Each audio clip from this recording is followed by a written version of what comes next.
on Dr. Dre's phone. Does it say that it's live now? It does say that it's live. Howdy, friends! Welcome, friends, welcome, family, and everybody online. Thank you so much for joining us. Today, we're going to be exploring culinary components, and this is part 2. And so today is going to be really, really awesome. I'm so excited about this one. Honestly, like, when I was researching food, the first thing that I started researching was the topic of this presentation today, which are artificial sweeteners. Just because it seems like today people are really concerned about one in particular, which we'll get into it, and I have like quite a bit of information on it. But when it's pertaining to like sugar content in food, carbohydrates in general, especially with the big boom of like keto diet as well as like vegan diet, paleo diet, pescatarian diet, like everybody's concerned about these carbs. And as we talked about before, it's not necessarily how much of the carb alone, it's really like the what the carb is, and that is what really, really matters, because all carbs interact with the body in different ways, and they're metabolized in different ways, and so it's really important to know how the carbs that you're consuming interact with your body.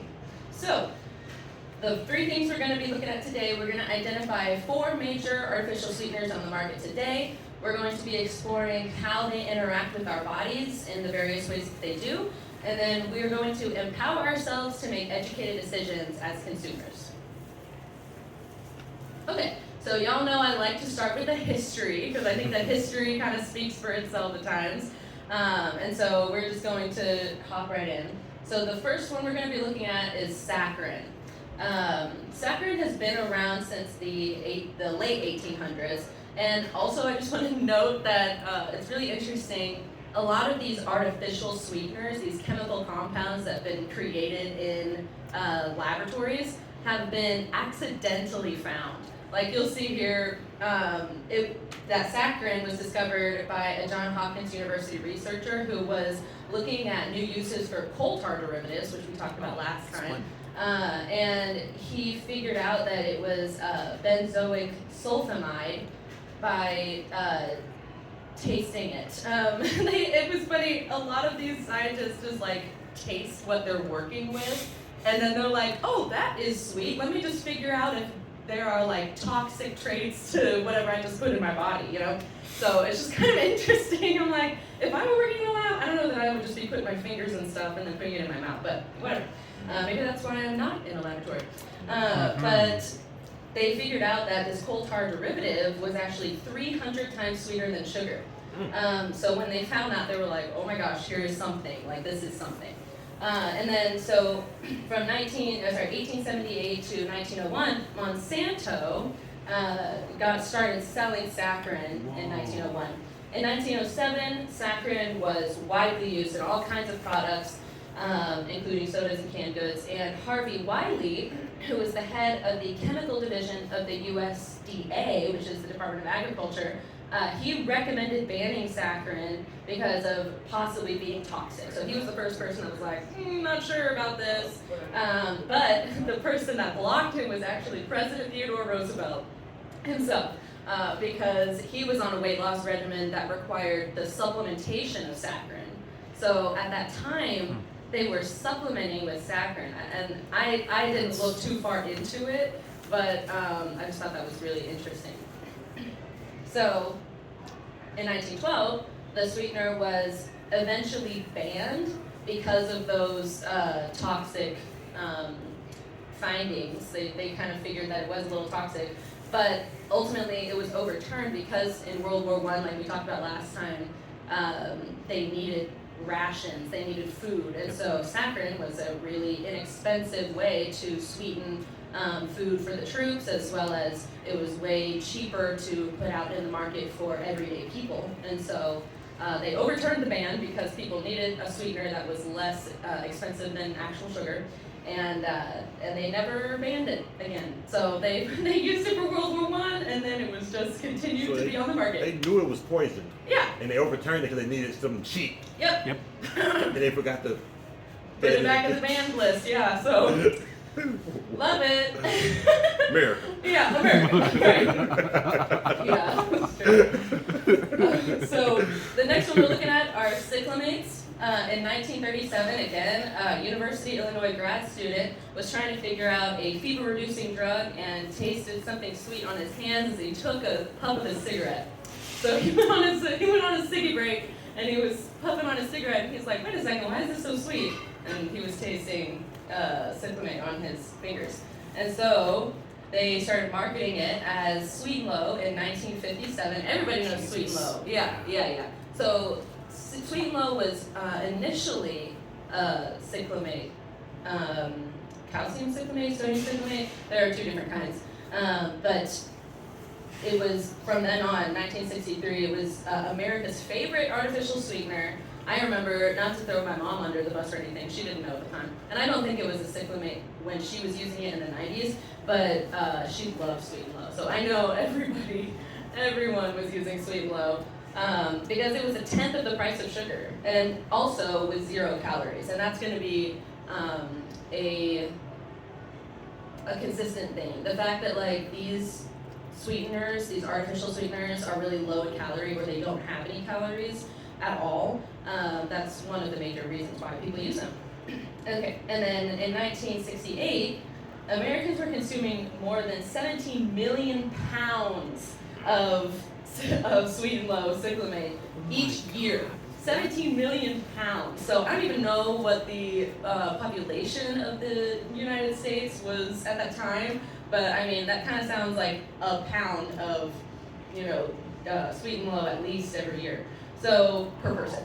And that came to a halt when sweetener was proven to cause bladder cancer in rats, which resulted in the immediate ban by the FDA, thank God. And then, in response, Sweet and Low as a company shifted to being saccharin-based. So instead of cyclamates, they switched to saccharin because that was allowed. And it's so interesting. I was at the bar Gators in North Kansas City yesterday, and I saw something that looked like the pink Sweet and Low packet, but it was like Sweet Plus or something like that. And it had dextrose in it, which is from corn. It's derived from corn. And it had saccharin in it as well, and I was like, oh my God! It was everywhere, and I saw people using it, and I'm like, oh my God, this is terrible. Okay, and then in 2020, up to present day, the U.S. still bans it, and so does South Korea, but it is allowed to be used in 50 other countries around the world. So we don't use it in the United States, but foreign countries can use it, and so yeah, it's just still around. Like, I saw something just as recently in Canada, they're still saying, like, no, it's cool. I'm like, okay. Shills. Yeah. Sorry. Okay. I'll stop. What did you say? I said shills. Shills. So the next one is aspartame. This one is like #1 on my list of just hate. I just hate aspartame so much. And I will also make you guys hate it so much by the end of this presentation.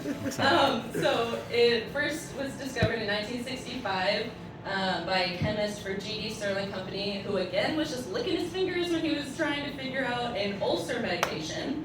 And by 1973, the company sought approval by the FDA to manufacture and sell it. And then in 1974, it was approved by approval was paused by the FDA for claims that it caused brain tumors. And then, of course, they came up with an expert board of inquiry, and they concluded that it did not change, or that it did not support the charge that aspartame killed clustered brain cells or caused damage. However, persons with this condition, phenylketonuria, have to stay away from aspartame because of the phenylalanine aspect of the chemical compound. So there's aspartic acid and there's phenylalanine, and people with this disease have like extreme allergic reactions and can die from experiencing anything with aspartame in it. So they definitely got to stay away from it. And then in 1981, the sweetener hit the market as NutraSweet. 1984, the Arizona Department of Health Services started testing these soft drinks to see if anything, was toxic. They did find that it deteriorated into toxic levels of methyl alcohol under different storage conditions. And so that's also something that is imperative to study because these things are breaking down. Like, as much as we put these two things together chemically and they create something, they also break down into different things over time by themselves, and then also when we metabolize them in the body. So I just don't think that's something people really think about because they're like, oh, it's just gonna come out the same way it goes in, but it really doesn't. And so then after that, the Mexican government actually stopped soda and food processors from using Nutra in the name because it was misleading. So NutraSweet could no longer be NutraSweet because it's not natural. I think that just kind of gave people the indication that it was nutritional, exactly, which it's not. Yeah. And then in 2008, there was a study by the European Journal of Clinical Nutrition where they aimed their study to determine direct and indirect effects of aspartame on the brain. And they wanted to see if excessive ingestion of aspartame might be involved in some mental disorders and compromised learning and emotional functioning. And thank God they did that because it really blew the top on a lot of this research, as well as the use of aspartame. But the FDA did declare aspartame okay to be used with no limitations other than good manufacturing practices. So with their own scientists, they decided to just go ahead and bypass what the University of Pretoria in South Africa chose to do. Because they have their own scientists, they have their own studies, so they just kind of decide for themselves. It's a shame that it took till decades later for them to actually start testing the long-term effects. Yeah. Why don't they do that when it starts? I don't know. That is the question that plagues me. Things that make you go, like we don't test these things for long-term effects. We just test them for if they cause cancer right at the start. At consumption. And then they just kind of assume that because it doesn't do it immediately, that means that it's not carcinogenic. So stupid. Okay, and then the last one, sucralose. There's not a lot of, there hasn't been a lot of steps with sucralose. They just kind of got it on the market, and then it was just approved for general purpose sweetener by the FDA. There hasn't been any kind of bans or anything. There hasn't been any drama about it, so there wasn't a whole lot to write about. Okay, so this was a really cool graphic that I found where it shows the introduction of each of these artificial sweeteners, and there are some artificial sweeteners on here that I'm not going over today, like those 4 that I did the history over. That's what we'll be discussing, but there are also all different other kinds that have cropped up over the years. And so this blue part right here that goes up, it's the rise of inflammatory disorders, chronic inflammatory disorders, like inflammatory bowel disease. That started right around the time that saccharin hit the market, and then over the years, and as we've added all these different kinds of artificial sweeteners, it's just gotten worse. Wow. So they can't really say that it causes it, but they can look at the historical evidence that they can look at the evidence of all of these things, coming about, and they see the rise of these disorders. Okay, so the first one we're going to look at is saccharin, and just like we talked about, instead of NutraSweet, they changed it to NectaSweet, and then Sweet and Low obviously is now saccharin-based, and the Sugar Twin. Okay. So this is general information about the sweetener in general. So saccharin is 200 to 700 times sweeter than table sugar. And it contains no calories. So that's one of its major marketing points, is that it has no calories. Hey girl, rolling in. Nice to see you. Hi, Mateo. What's up, Mateo? Good, man. Join us. we just started. I just got done with the history. Now we're kind of going over what it is. So, can you see? Yes. Okay. And so saccharin is used in all kinds of different things. We got baked goods, jam, jelly, chewing gum, canned fruit, basically anything that has sweetener in it. Saccharin is probably one of the sweeteners. I also want to mention too, these artificial sweeteners on their own have, like, due to the chemical composition of these sweeteners, they require to have like more than one, because specifically with like aspartame, it has aspartic acid in it, and so when you consume it and you're like tasting it, it has an acidic like aftertaste. So it's like a really, really sharp like sweet part, and then as it fades in your senses, it has that like acidic end part, and so they have to pair two artificial sweeteners together, like dextrose, which is important, or what was the other one?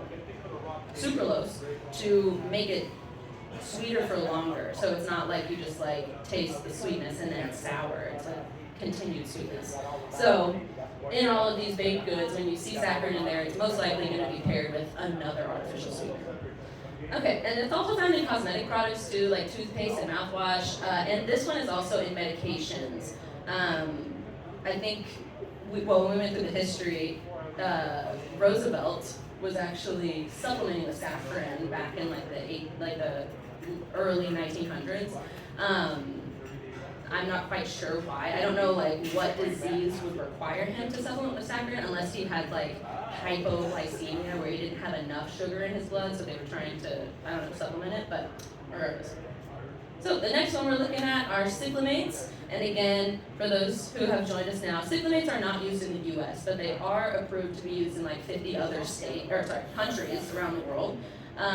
So we don't have to worry about them here, thank God, but like when you're traveling, you don't really know. You don't know what's in it. So cyclamates, it's broken down into two different ones that they use on the market: calcium cyclamate and sodium cyclamate, which are both salts derived from cyclohexylsulfamic acid, which this one you're going to want to try to remember that. I know it's really long, but this right here is just like the worst part of cyclamates. But it is 30 times sweeter than sucrose. And it's used as sweeteners in baked goods, confections, desserts, soft drinks, preserves, salads. And it's also combined with saccharin most of the time to create a synergistic sweetening effect, which I just said. All right, the worst one of all, in my opinion. Aspartame, we hate this one. So it was approved for sweetener in food, but it cannot be heated, because when it's heated, it loses its sweetness. It is branded as NutraSweet, no longer though, because it's not nutritious in any way, so it can't be labeled as that. Equal and Sugar Twin. My mom also loved using Equal. So it has calories in it. So this is one of the artificial sweeteners that actually does have a caloric value, but it's also 200 times sweeter than sugar. It's used in 6,000 products worldwide. And it's used as a tabletop sweetener, chewing gum, cold breakfast cereals, dry bases for foods, all kinds of different foods. So aspartame is in soda, it's in Gatorade, it's in all kinds of different things.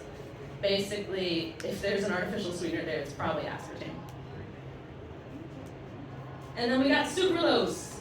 I remember using Splenda back in the day. So it was approved as a sweetener. I don't believe that you can heat it up, but it is sold under Splenda. It's 600 times sweeter than table sugar, and it's in all kinds of stuff. Specifically, I saw it was in like yogurt, which I thought was kind of weird.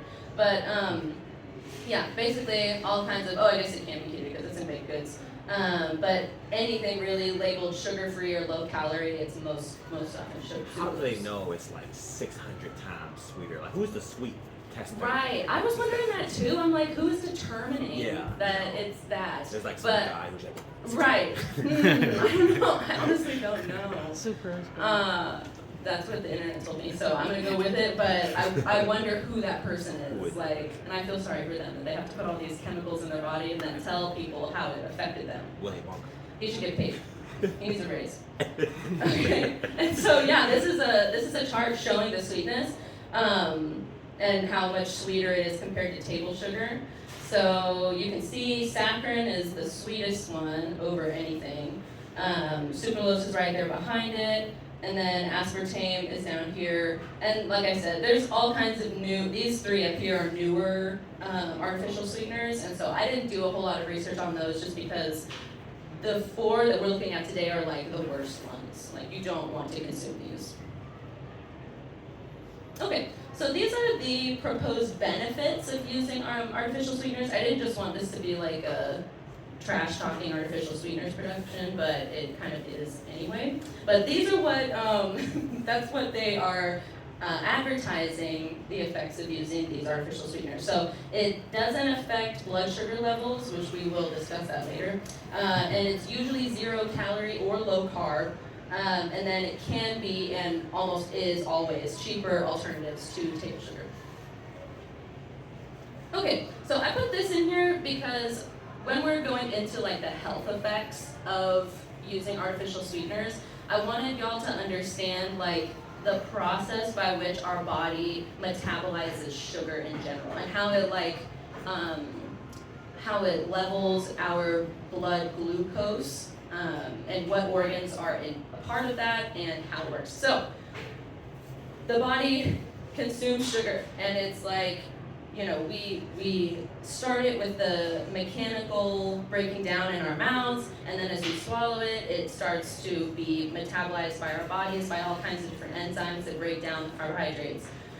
So when our body is realizing that, oh, we have high blood sugar, like there's too much sugar in the bloodstream right now, then the pancreas is going to release insulin in order to balance that out. Insulin is it is the thing in our body that opens up the channels of our cells to be able to metabolize the glucose. So it draws it in from the blood into our organs to allow us to metabolize the glucose itself. And then it goes into muscles as well. So it's used as energy. The glucose is used as energy to create ATP in our muscles. And so thus it lowers the blood sugar because the sugar is pulled out of the blood. When our blood sugar is too low, the pancreas releases glucagon, which is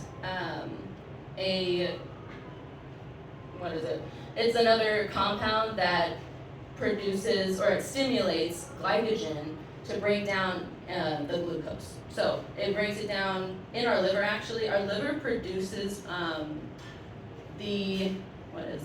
actually, you know, I have a slide that says it. I was like, I'm tripping over all these words. But so the pancreas releases glucagon. When glucose levels are too low, the glucagon causes the liver to convert stored glycogen. There we go. I was like, it's stored something. The glycogen into glucose, which is released into the bloodstream to make blood glucose levels higher to increase it. And then when it's too high, the insulin is released in order to take up the glucose and to have the glucose distributed to the muscles and everywhere that needs it for ATP production. So, when we're looking at the health effects of these artificial sweeteners, this is kind of, the first couple of slides are going to be overviews of a few of the different things that happen when we consume them. So, this was an article that studied the effects of artificial sweeteners on insulin resistance among type 2 diabetes mellitus patients. So, what it showed was that the use of artificial sweeteners had a higher insulin resistance in the participants. So insulin resistance means that our body is producing the insulin, but our body, the cells that are supposed to react with the insulin in order to allow the glucose in, they're not working together. So that means that like the blood glucose is still circulating, the glucose is still there, and it's not being able to be used for energy production. And so when we are consuming those artificial sweeteners, it is confusing our body and not allowing us to properly digest and metabolize those sweeteners. So they're just kind of hanging around. And then it says down here as well, ingestion of the artificial sweeteners results in the release of insulin from the pancreas, which is mistaken for glucose, and it increases the levels of insulin in blood, eventually leading to decreased receptor activity due to insulin resistance. So, our body's flooded with insulin, but it's like not able to do anything with it because it's confused by the sweetener. It thinks it's glucose. So it's like, well, I need something to open up this channel to allow glucose in, and you're not it, so I can't do it. So it doesn't metabolize, it just Right, it just hangs out. And then the glucose that's like not able to be metabolized is taken by the body and put into the liver to store it, right?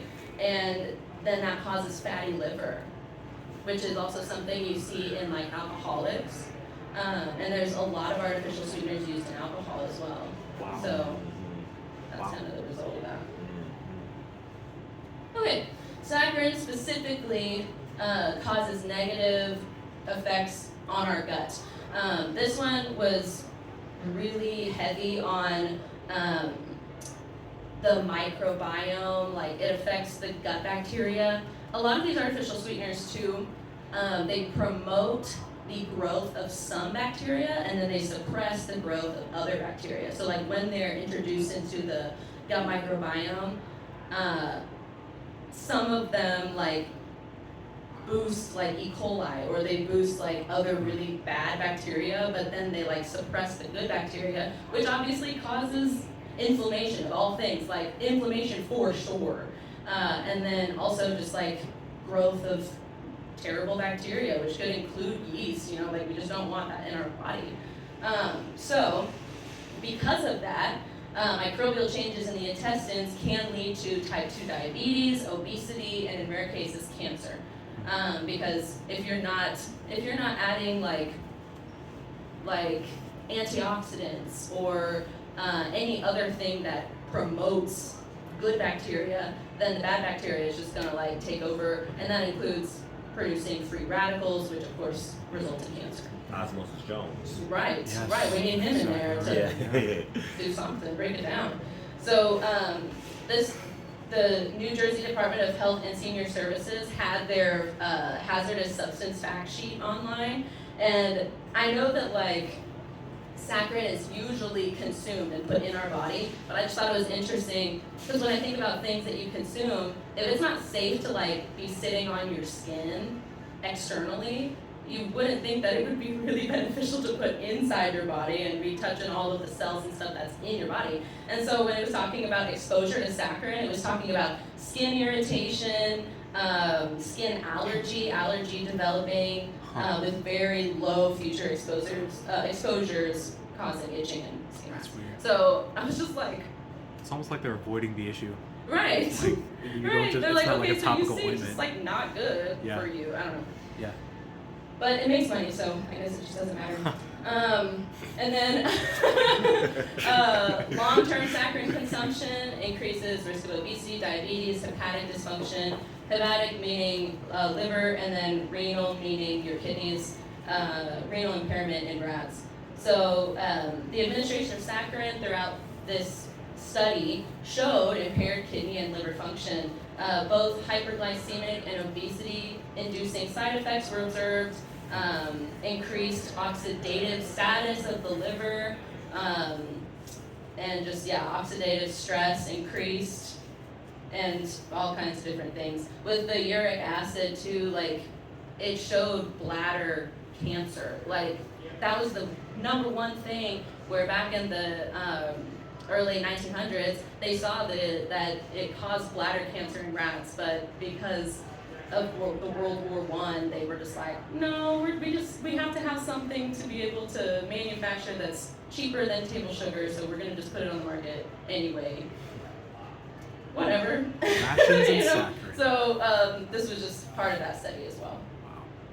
Okay, and then for cyclamates, numerous studies showed that it can lead to formation of that really long cyclohexylsulfonamide, that one, I can't remember what it is. I should have put it there. I was like, I'm gonna know, like I'm gonna see CHA and it's just gonna be bad. But it showed in insignificant doses. It resulted in testicular damage.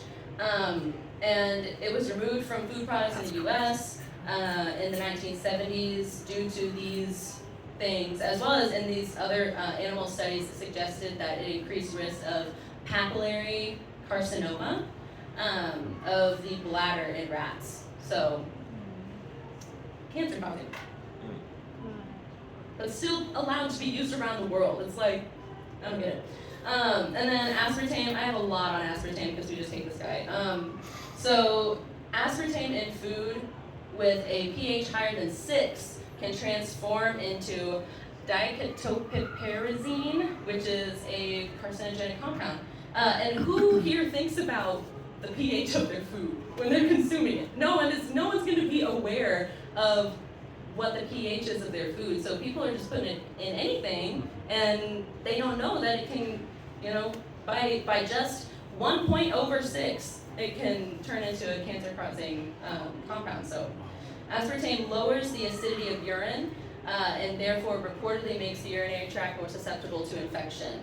And again, there's that European Journal of Clinical Nutrition done by that university in South Africa, and they were looking at the direct and indirect effects of aspartame on the brain. They wanted to know if it caused mental disorders or compromised learning and emotional functioning. What they found that aspartame can disturb the metabolism of amino acids, protein structure, and metabolism, the integrity of genetic material, so meaning our DNA. It can affect our DNA, our nerve function, and hormone balances, leading to degeneration of the nerves in the brain. Yeah. Aspartame. Yeah. So they said that there needed to be further testing to determine more of the health effects to bring an end to the controversy. But aspartame has also, it's known as like the most widely tested and studied artificial sweetener. It's like, but the thing is, it just doesn't really matter to, I guess this is kind of an assumption on my part, but it just doesn't seem like it matters to the people that are manufacturing it, because it's still being manufactured and widely used in so many products that people consume unconsciously every day. So the bottom line is the bottom line. Yeah. Is it listed in ingredients as aspartame in the foods that it's in? So like, okay. Yeah, so you can see it. It's not one of those that's like secret. They changed the word, right.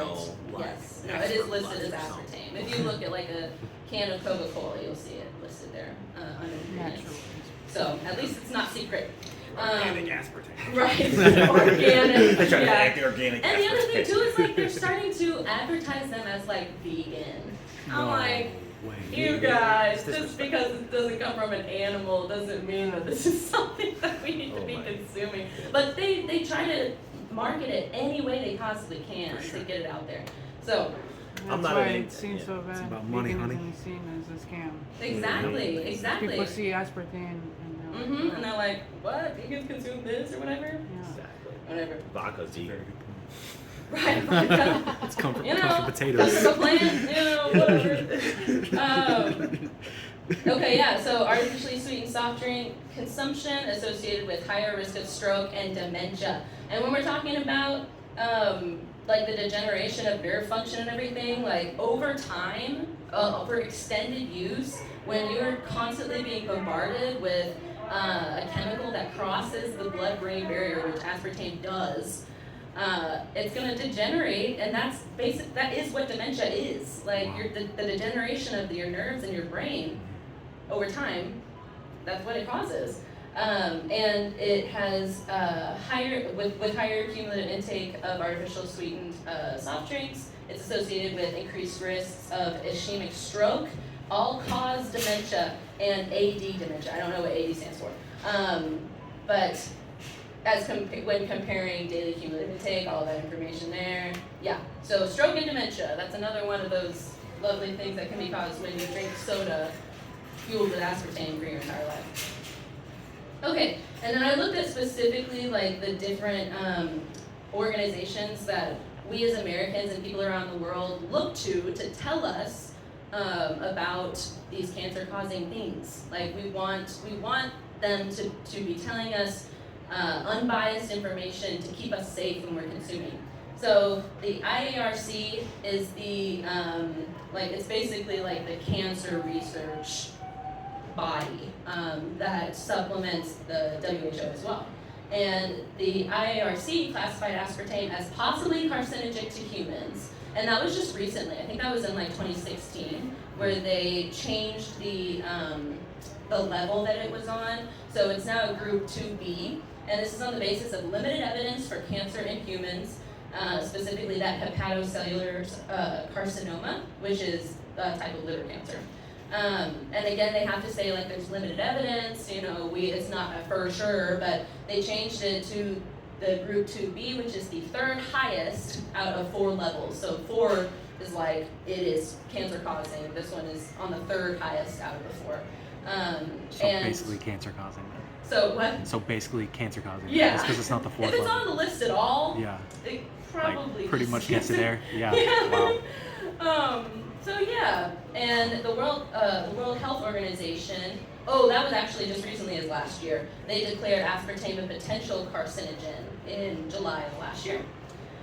In mouse studies, it showed learning and memory deficits after 4 to 12 weeks of aspartame consumption, and heritable traits of anxiety and stress from one generation to the next through paternal lineage. So I thought that was extremely interesting, because when we think of like diseases passed down from generation to generation, we usually look to like the female, like the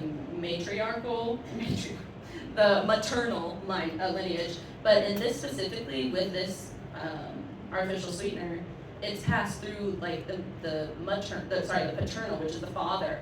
It's passed through the father's DNA, and so that it's like the fact that it is affected through the paternal line, that means that, I don't know, because men can just continue to reproduce. Women, it takes a little longer, because we have to wait 9 months. But I just thought that was crazy, because usually, like I said, it comes from the mother, but it's the father.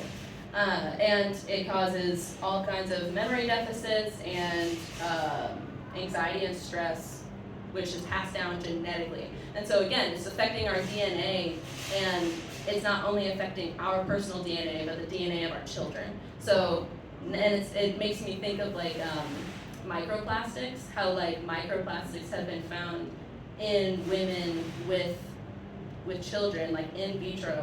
They found microplastics like in the amniotic fluid of the where the baby is, obviously. And it's just something that's inescapable. It's like one of those forever chemicals that like is passed down generation after generation. Even if it's not like directly consumed, it's in our DNA. It affects it so much that it like continues on, and there's no way to like reverse it except for lifestyle choices and consuming things that would change our DNA again, which include fruits and vegetables and antioxidants and things like that. So Detox. Exactly, detoxing. Okay, so non-nutritional, that's what NNS stands for, non-nutritive sweeteners, including aspartame, has also been shown to cross the blood-brain barrier and reach the brain. And one possible explanation for the lack of clear success in weight loss is that these non-nutritive sweeteners affect the central nervous pathways that control energy balance, such as the hypothalamus. So what it's saying is like when we're consuming these artificial sweeteners, our body isn't triggered to stop eating it. It's not like when we eat sugar and we feel our body say, "Oh, I'm done. Like I don't need to eat more of this." It's not triggering those things because it's not metabolizing in the same way, and so it's just like hanging out in our body, and then we just keep eating, and then it also can cause like a addictive effect, which is also extremely marketable, right? Like people want you to continue to consume their product, and so if they knew this, which they do know this, then they're not going to change anything about it because they're going to continue making money. It's the reason that so many paid doctors are on social media saying how safe aspartame is. Right. When it's there's totally clear unsafe. evidence that it's not. Yeah. Right. Have you guys ever seen the movie Pain Hustlers? Pain Hustlers? You saw it? Uh-huh. It just came out on Netflix. I watched it, and it explained so much. What's it about? Basically, I'm not going to spoil the movie, but the pharmaceutical industry, you get like an inside view of why they're so motivated, right? Oh my God, I'm gonna have to watch that in stages. It's called Pain Hustlers. Because you get this, it really puts you in their shoes of why they're doing that. It's on YouTube? What's that? It's on Netflix. It's called Pain Hustlers. Oh my I God. watched it and I was like, oh, that makes sense. Yes. Long story short, they're just in survival. They're trying to feed their families. Right, exactly. You know? But it really illustrates like the details. Yeah. So it's Right. Pain Hustlers is a good movie. It's one of those things that's like, you want to be able to provide for your family. You went to college and studied this for so long, and then you get a job doing this thing, and you don't realize, or maybe you do, or maybe you have a moment when you realize that, oh, I'm contributing to like so much suffering and pain, and I'm causing so many things by this job. What do you do? Like, do you just, I mean, I've heard stories of people just dropping everything and trying something new, but like, we're in a recession. Like, I doubt that anybody's going to just be dropping everything to try something different. I wish they would, but again, it's not my life, so who can I say? I can't judge, but I wish they would. So sucralose, these are the health effects of sucralose. This one specifically causes DNA to break apart, putting people at risk for all kinds of disease. It's also linked to leaky gut syndrome, which means the lining of the intestines are worn down and become permeable. Symptoms are burning sensation, painful digestion, diarrhea, gas, and bloating. And then when a substance damages DNA, that is what genotoxic means. That's what it is. And they found that eating sucralose results in the body producing a substance called sucralose 6-acetate, which shows that it is genotoxic.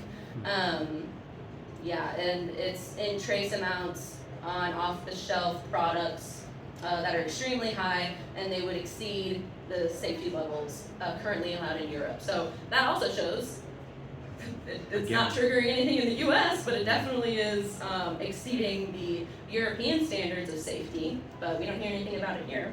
All you have to do is put something has trace amounts of something to make people feel safe about eating it. They don't realize like it's a buildup of constantly consuming that thing over and over again. And if you go to the FDA website, I like to say this on every presentation, there is a list of excluded ingredients in foods, all processed foods, that that don't have to be listed in ingredients or in products or told to consumers because they are in such trace amounts. And that includes like all the chemicals they use to prep machinery for the processing of all kinds of different things, so that, I mean, that just opens the door to basically anything. Like spiders. Spiders, right? All the bugs that we have in our food, all of the trace amounts of prescription drugs and filtered water and in like all kinds of products.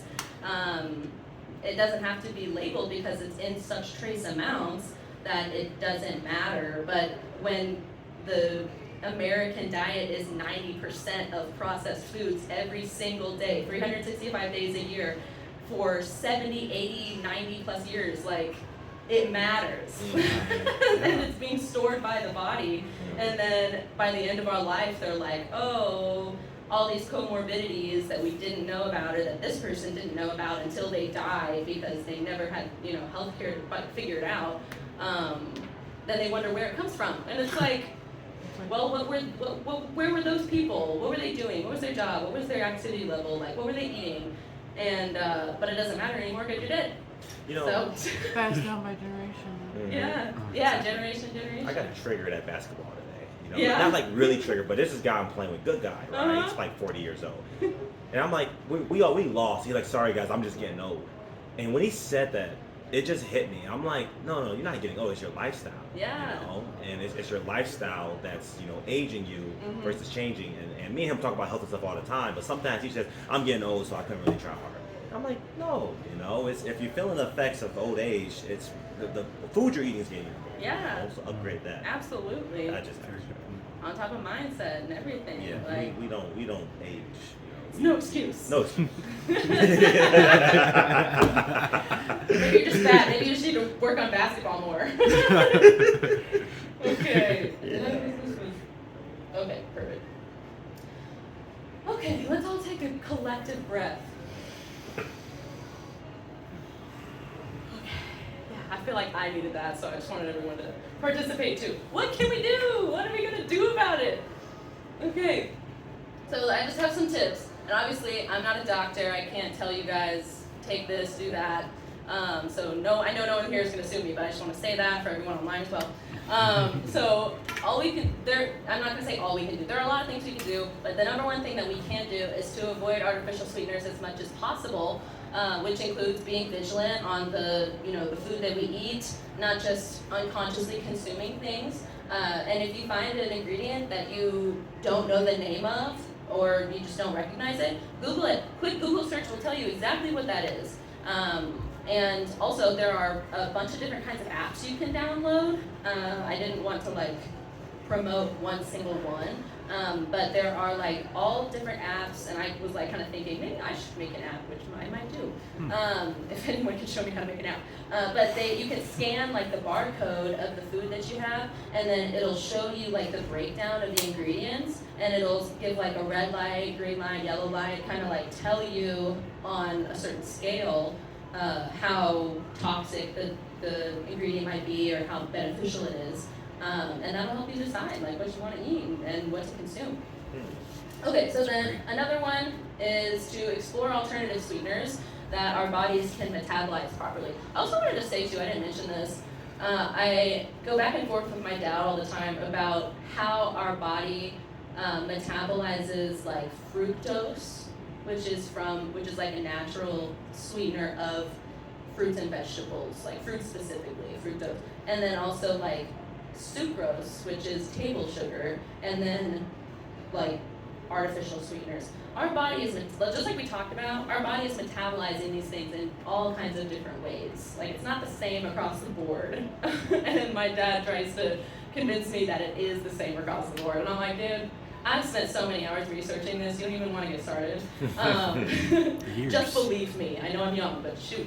So he thinks eating fruit is bad? Too much sugar? Yeah. He's one of those guys where he's just oh no, I can't eat a donut because that's eating 5 apples or something. I'm like, what?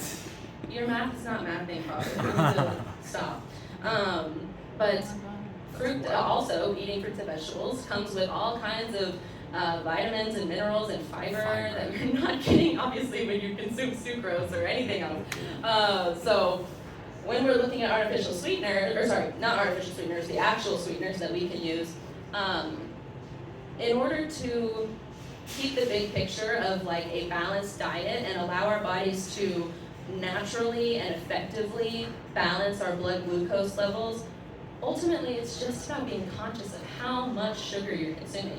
Sugar is not the devil, and it's not the absolute worst thing in the world, but it's how much we consume of it. Everything in moderation, everything, leveled to allow our body to function properly. And there are all kinds of different alternatives that you can use, aside from just cane sugar or table sugar. Coconut sugar. Yeah, exactly.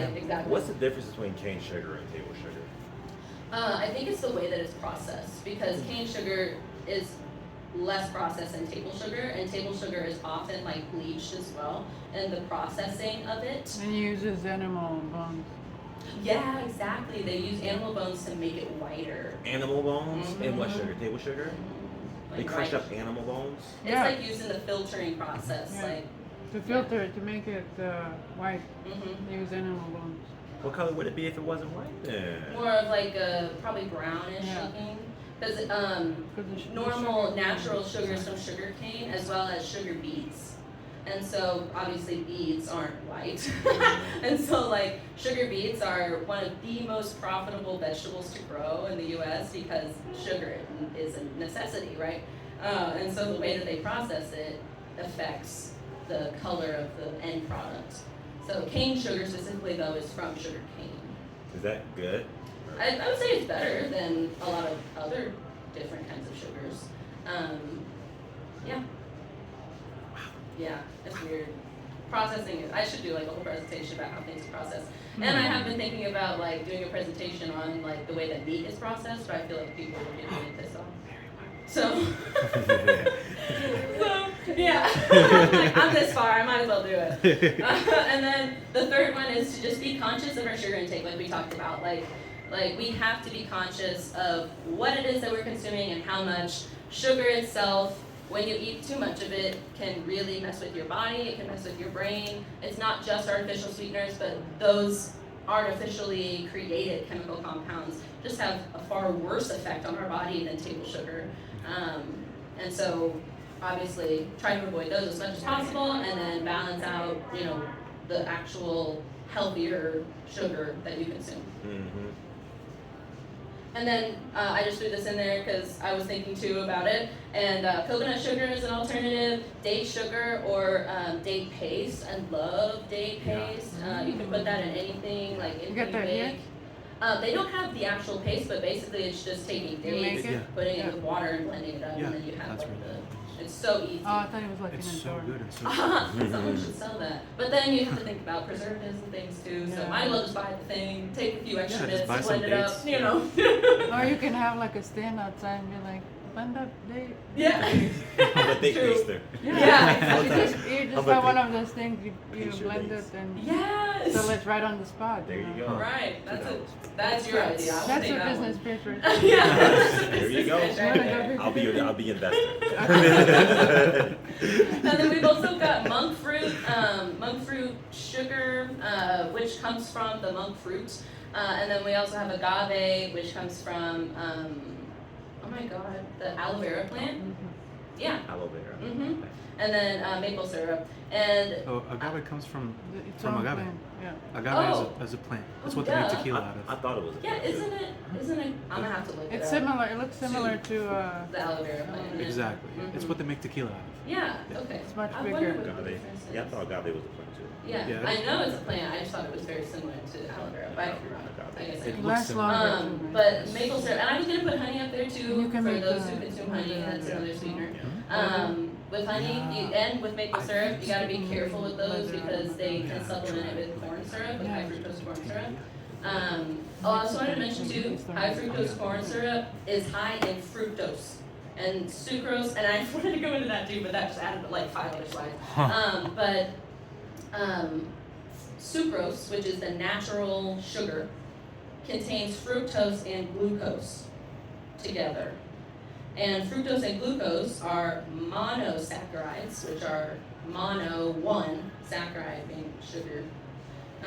And so when you consume fructose and glucose as sucrose has to be broken down into fructose and glucose, and then fructose has to be broken down into glucose. So when you're consuming high fructose corn syrup, there's just like so much more fructose in it. That's the main thing. And so our body has to work even harder to process that too in order to break it down, in order to be used for energy. And so it causes a lot of like different side effects as well. I should have gone into that one. Maybe I'll do that next time. But yeah, anyway, I just thought that was interesting because you see high fructose corn syrup used because it's also cheaper. Corn is cheap. And it grows just like crazy. And I think high fructose corn syrup is just one of those things too that you see and you're like, ooh. Like I think nowadays there's a major awareness of high fructose corn syrup because they were using it in all of the drinks when we were kids. Like all of the, what are those drinks that look like they're in the plastic mini bottles and then they have the twisty top bottles? Oh, Kool-Aid. Yes. Kool-Aid jelly, yeah. Kool-Aid. And everything. So we just have to be aware, and I mean, we're all adults now. I don't think we'd be drinking those unless we were at like a kid's party or something. But those are still around? yeah, yes. Oh my gosh, high fructose corn syrup is used. No, the Kool-Aid. Oh yeah. Plastic thing. Yeah, they're definitely still around, and extremely profitable.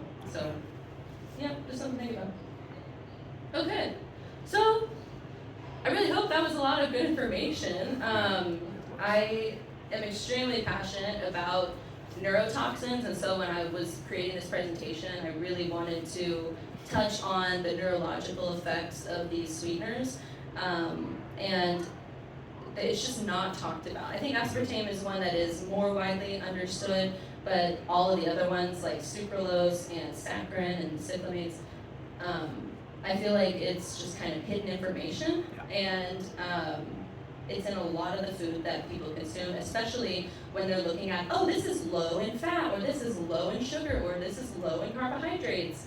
And they don't really understand why it is low in carbohydrates and what it will do when you consume it. And so that's kind of why I just created this entire presentation, because I think people deserve to know and to be conscious of what they put in their bodies. So I really appreciate you guys coming today. Are there any questions about anything? I'm mad.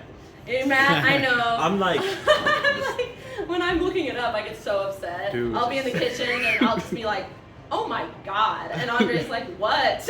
And I'm like, oh my God, let me tell you, this whole thing is just so messed up and they're just lying to us. And so yeah, I'm sorry for making you upset. no, it's okay. It's the truth. You just told the truth. Yeah, you know, yeah. like that's what they say. You don't give them hell. You just tell them the truth. Right. And they see it for what it is. Mm-hmm. You know, like it's the ingredients of a Wendy's fry. I did that once because I was thinking about getting Wendy's fries. I looked at the ingredients.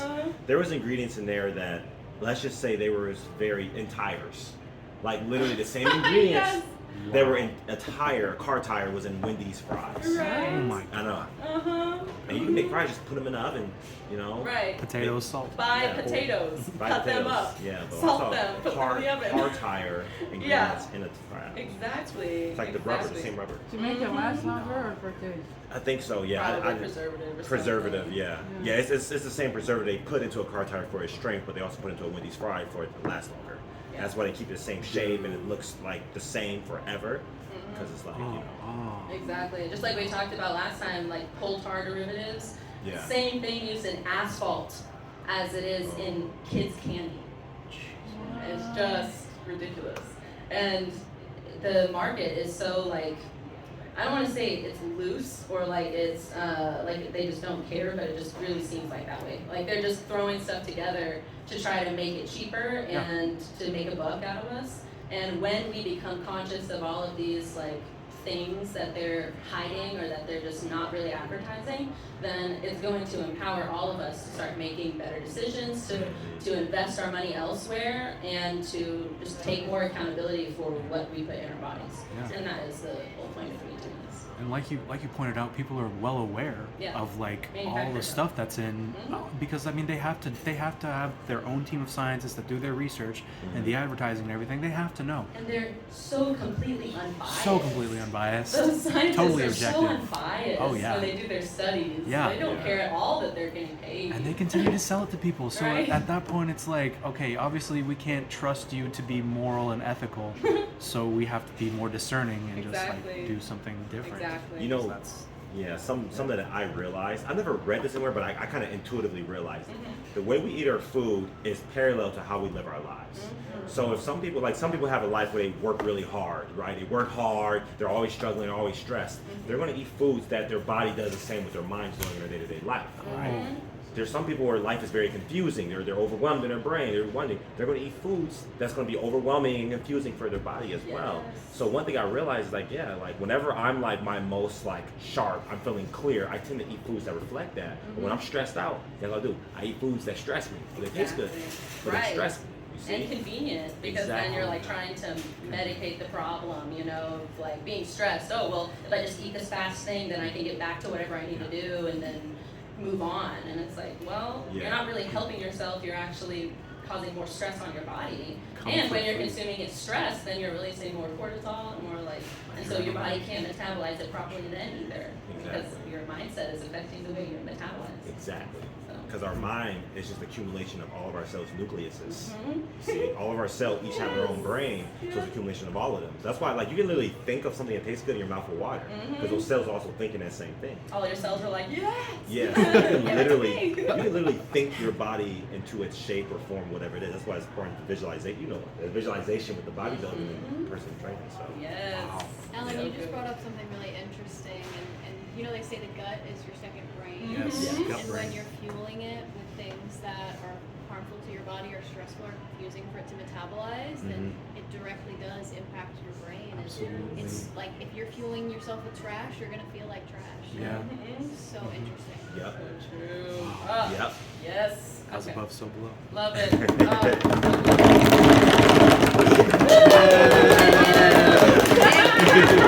Oh.